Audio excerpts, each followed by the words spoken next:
Who Gives a Hoot by Jacqueline Kelly. Chapter 2.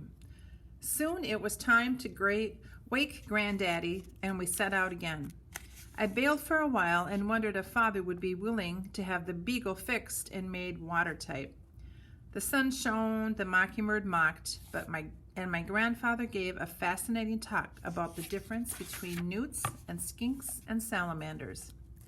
I took notes as he talked. He knew everything about everything, and I loved him for it. I hoped that one day I would know everything about everything too.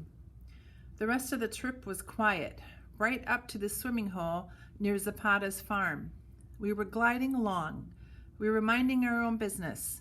There was not a reason in the world to think our lives were about to change. Nope, no reason at all.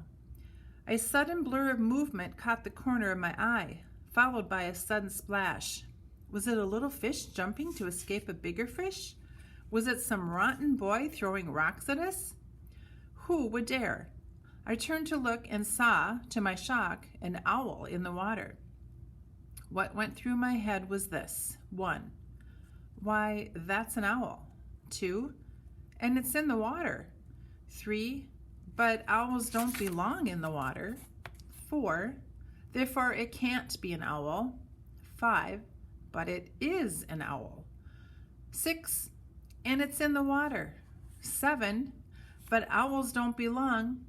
I might have sat there thinking in a circle all day like an idiot if Granddaddy hadn't snapped me out of it by saying, "Calpurnia, your net, if you please."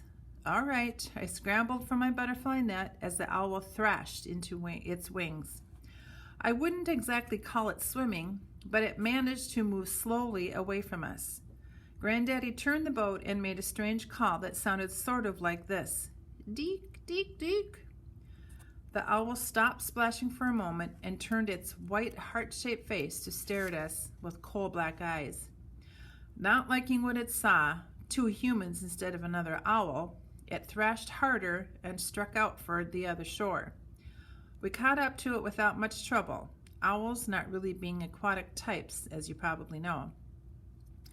We stood up to snag it with my net, and we wobbled and tipped alarmingly. Rowboats are very good for rowing in, but very bad for standing in. "Careful now," said Granddad, while I fought for my balance.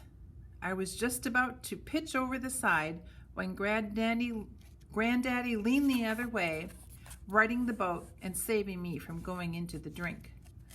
I could just see the headlines in the local newspaper. "Girl naturalist drowns owl while trying to save it. Tragic mistake.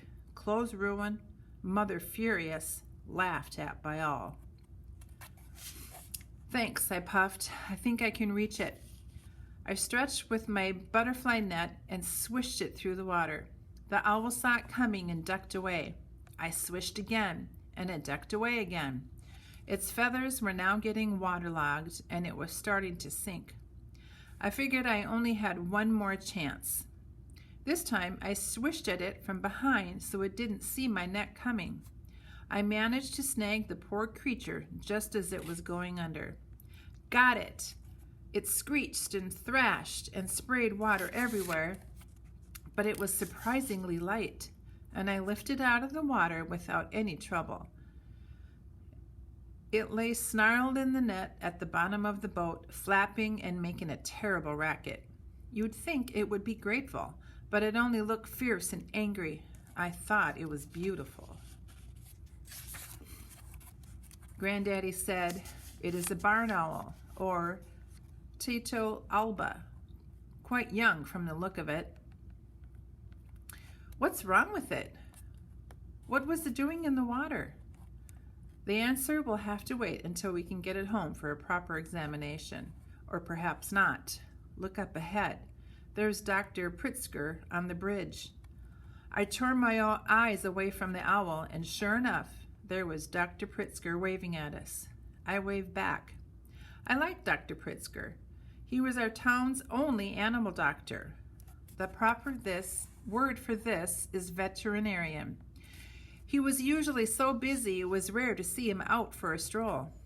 "Ahoy!" he called. "What have you there?" Granddaddy said, "It's a barn owl we pulled from the water. It's hurt in some way."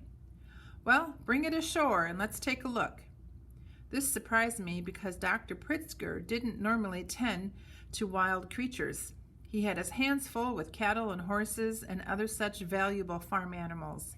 But he and Granddaddy were friends. I figured that's why he agreed. But now the owl was exhausted and lay still, blinking in the bright light.